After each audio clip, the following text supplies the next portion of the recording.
तो T20 world cup में team India के लिए मामला थोड़ा संगीन हो गया है। मिशन है सेमीफाइनल में पहुंचना, लेकिन रास्ता कह सकते हैं काफी मुश्किल भरा है। तो चलिए सीधे मुद्दे पर आते हैं और देखते हैं कि भारत के लिए आगे की राह आखिर है कैसी। देखिए, अब टीम इंडिया के लिए ना अगर मगर की कोई गुंजाइश बची ही नहीं है। जिम्बाब्वे के खिलाफ जो अगला मैच है वो सिर्फ एक मैच नहीं बल्कि एक वर्चुअल नॉकआउट है। यहाँ जीतना तो है ही, पर उससे भी ज्यादा जरूरी ये है कि जीतना कैसे है। तो भारत के सामने इस वक्त सबसे बड़ी चुनौती आखिर है क्या? दिलचस्प बात यह है कि यह कोई टीम नहीं है बल्कि एक नंबर है, और वो नंबर है नेट रन रेट। यही वो चीज़ है जो इस वक्त भारत के सेमीफाइनल के रास्ते का सबसे बड़ा कांटा बनी हुई है। जरा पॉइंट्स टेबल पर नजर दौड़ाएं तो कहानी साफ हो जाती है। वेस्टइंडीज और साउथ अफ्रीका दोनों ही हमसे काफी आगे हैं। अब इस गैप को पाटने के लिए टीम इंडिया को कुछ बहुत ही एक्स्ट्रा ऑर्डिनरी करना होगा। एक नॉर्मल सी जीत से अब बात नहीं बनेगी। और ये है वो नंबर जो इस वक्त हर भारतीय क्रिकेट फैन को परेशान कर रहा है, -3.800। ये सिर्फ एक आंकड़ा नहीं है, ये उस एक तरफा हार का नतीजा है जो हमें साउथ अफ्रीका के खिलाफ मिली थी। एक हार जिसने हमारा पूरा समीकरण बिगाड़कर रख दिया है। तो ये नेट रन रेट आखिर है क्या भला? चलिए इसको बिल्कुल आसान भाषा में समझते हैं। ये आपकी जीत या हार के अंतर को मापता है। मान लीजिए आपने 20 रन से मैच जीता तो आपका रन रेट अच्छा होगा, पर अगर आप 50 रन से हार गए तो आपका रन रेट धड़ाम से नीचे गिर जाएगा। भारत का नेगेटिव रन रेट बस यही बता रहा है कि उसे एक बहुत बड़ी हार झेलनी पड़ी है। तो अब सवाल ये उठता है कि इस मुश्किल से बाहर कैसे निकला जाए। जवाब छिपा है गणित में। जी हाँ, एक मुश्किल गणित के टेस्ट को पास करके ही आगे का दरवाजा खुलेगा, और इसमें सिर्फ जीतना नहीं बल्कि बहुत बड़े अंतर से जीतना होगा। मतलब भारत को न सिर्फ मैच जीतना है बल्कि पूरे मैच पर अपना दबदबा बनाना होगा। एक ऐसी जबरदस्त जीत दर्ज करनी होगी जो उनके गिरे हुए नेट रन रेट को जमीन से उठाकर सीधा आसमान पर पहुंचा दे। और यहीं पर टॉस की भूमिका बहुत बड़ी हो जाती है। क्यों?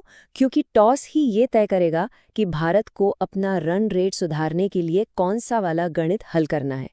पहले बैटिंग करने की चुनौती अलग है और लक्ष्य का पीछा करने की चुनौती बिल्कुल अलग।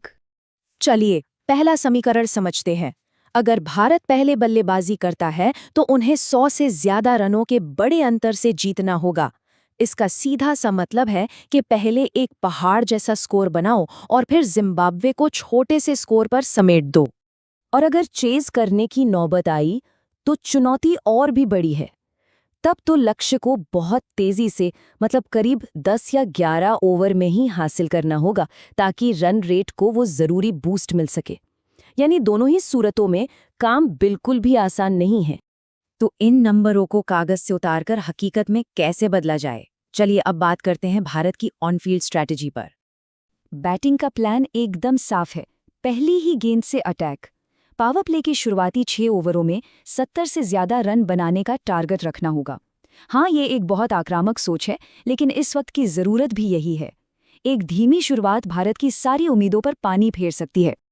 और गेंदबाजी का प्लान?